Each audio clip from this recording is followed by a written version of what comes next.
ప్రతిష్టాత్మకంగా అంటే చాలా గట్స్ తోటి మన భారతదేశంలోనే తెలంగాణ రాష్ట్రంలో పేదలకి సన్న బియ్యం ఇచ్చినటువంటి మొట్టమొదటి రాష్ట్రం మన. మరి ఈ రోజు రేషన్ కార్డులు కూడా ప్రతి ఒక్కరికి నిరంతర ప్రక్రియగా ఏర్పాటు చేసి ప్రతి ఒక్కరికి కూడా రేషన్ కార్డు ఇవ్వడానికి మన గవర్నమెంట్ ముందుంది. అదే విధంగా రాబోయే రోజుల్లో ఇందిరమ్మ ఇల్లులు, మనందరికి ఇల్లులు కావాలి కదా, కావాలా? ఎప్పుడొచ్చినాయి? మన కాంగ్రెస్ గవర్నమెంట్ అధికారంలో ఉన్నప్పుడు వచ్చిన ఇల్లులు తప్పితే తెలంగాణ గవర్నమెంట్ లో ఒక ఇల్లు కూడా పేదవాళ్ళకి రాలేదు.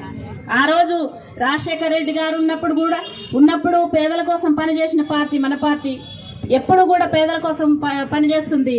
ఆ రోజు 108 పెట్టి అలాగే ఆరోగ్యశ్రీ కార్యాలుగా కృషి చేస్తుంది.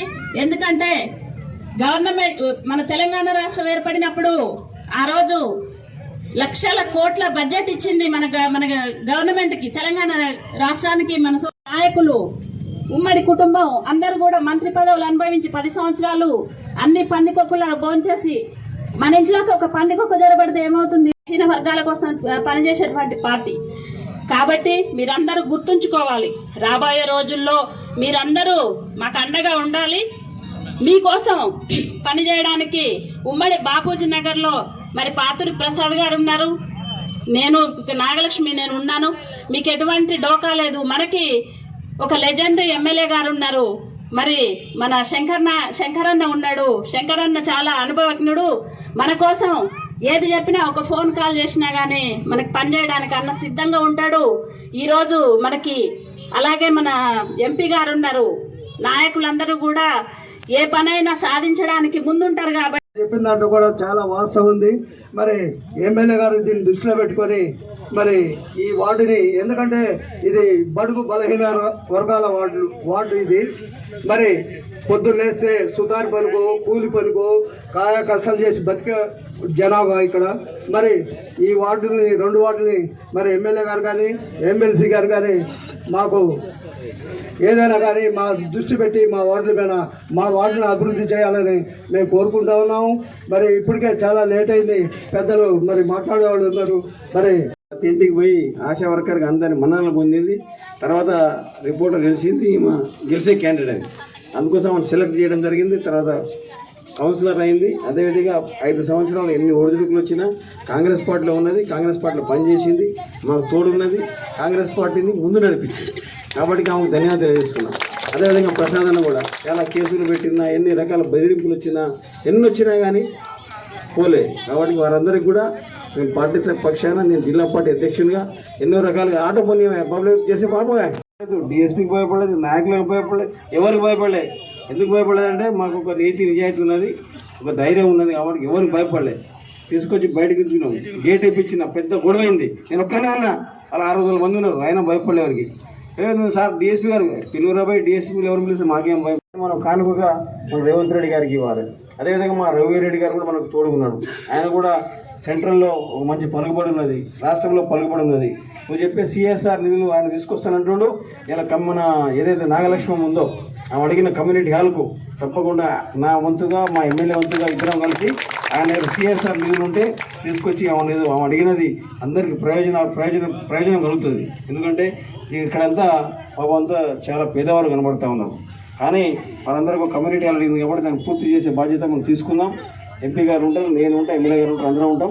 ఎందుకంటే అది అందరికీ కావాల్సిన పని అది. కాబట్టి అదేవిధంగా వెటర్నరీ హాస్పిటల్ కూడా అది అవసరం. అది ఎందుకంటే మూగజీవులకు చికిత్స చేసే అవసరం. అది మన నోరు ఉంది కాబట్టి అడుగుతాం, జ్వరం వచ్చిందని, కడుపులో మనిషికి 6 కిలోల లెక్క ఇవ్వాలని నిర్ణయించారు. దాని ప్రకారమే అందరు ప్రతి పేదవాళ్ళకి చెందే విధంగా రేషన్ బియ్యం ఇవ్వాలని నిర్ణయించారు. కాబట్టి చాలా తెలంగాణ రాష్ట్రంలోనే ప్రప్రదంగా దేశం మొత్తం చూసే విధంగా మనం ప్రారంభించుకోవడం జరిగింది. అలాగే గత 15 నెలల నుంచి మన ప్రభుత్వం అధికారంలోకి వచ్చిన కాడి నుంచి ఉచిత బస్సు, కరెంటు, 200 యూనిట్ల వరకు కరెంటు, 500 రూపాయల గ్యాసు, ఎన్నో ఆరోగ్యశ్రీ 10 లక్షల రూపాయల వరకు ఇలాంటి కార్యక్రమాలు చాలా చేసుకుంటూ గత 15 నెలల్లోనే చేసుకుంటూ వస్తుంటారు. చాలా అద్భుతంగా ముందుకు తీసుకెళ్లాల్సిన బాధ్యత మన కాంగ్రెస్ పార్టీ నాయకులు ప్రజలపైన ఎంతో ఉంది. మనందరం కలిసి రాబోయే రోజు ఎలక్షన్లలో వీటిని ప్రతి ఒక్క పేదవాడికి చెందే విధంగా, ప్రతి పేద కుటుంబానికి చేరే విధంగా మనందరం కలిసిమెలిసి పనిచేయాలని, ఏదైతే ప్రభుత్వం ఇస్తున్న పథకాలు ఏవైతున్నాయో ప్రతి వాళ్ళకి వివరించే విధంగా మనం కాంగ్రెస్ పార్టీ కార్యకర్తలు కానీ ప్రజాప్రతినిధులు కానీ దీన్ని ఒక సంకల్పంతో తీసుకొని వాళ్ళందరికీ మన ఈ ప్రభుత్వం వచ్చిన తర్వాత ఈ 15 నెలల్లోనే ఇన్ని కార్యక్రమాలు అద్భుతంగా చేసుకుంటున్నాం అని తీసుకుపోవాల్సిన బాధ్యత మనందరి పైన ఉన్నది. ఈ కార్యక్రమాన్ని చాలా విజయవంతంగా చేయాల్సిన బాధ్యత ఉంది కాబట్టి ప్రతి ఒక్కరు మర్చిపోకుండా ఈ కార్యక్రమాన్ని విజయవంతం చేయవలసిన కోరుతూ, అలాగే బాపూజీ నగర్ అంటేనే పేదవారి కుటుంబాలు, ఇక్కడ అన్ని కులాలు మతాలు కలయికతో ఉన్న బాపూజీ నగర్ ఇది. ఇక్కడ ఉన్న పేద కుటుంబాలన్నిటికీ, ఎందుకంటే గతంలోనే బాపూజీ నగర్ అంటే ఒక మంచి పేరుండేది. అలాగే నాగలక్ష్మి గారు కానీ ప్రసాద్ గారు కానీ ఎప్పటికీ 24 గంటలు మీకు అందుబాటులో ఉండి కౌన్సిలర్గా ఉన్నా, ప్రసాద్ అన్న ఓడిపోయినా కానీ మీకు అందరూ అందుబాటులో ఉండి ఎలాంటి కక్ష ధోరణి లేకుండా ఒక మంచి మనసుతోని మీ అందరినీ ప్రేమిస్తూ మీకు కావాల్సిన కార్యక్రమాలన్నీ చేస్తూ ముందుకు పోతున్నాం. కాబట్టి వాళ్ళని రాబోయే రోజుల్లో కూడా దీవించి మళ్ళా కౌన్సిలర్స్గా గెలిపించండి వాళ్ళని. మేము మీ అందరికి అండగా ఉంటామని మనసుకుంటుంది.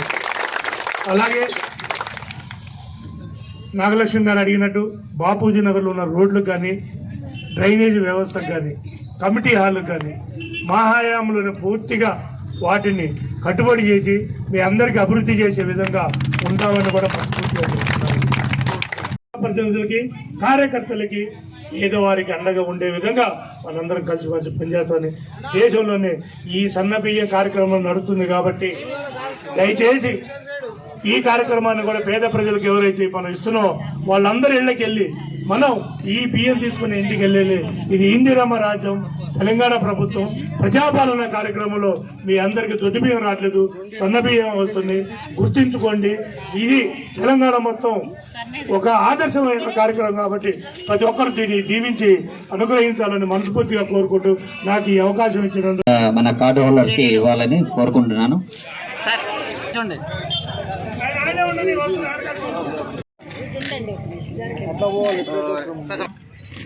మాతాకి సైజులు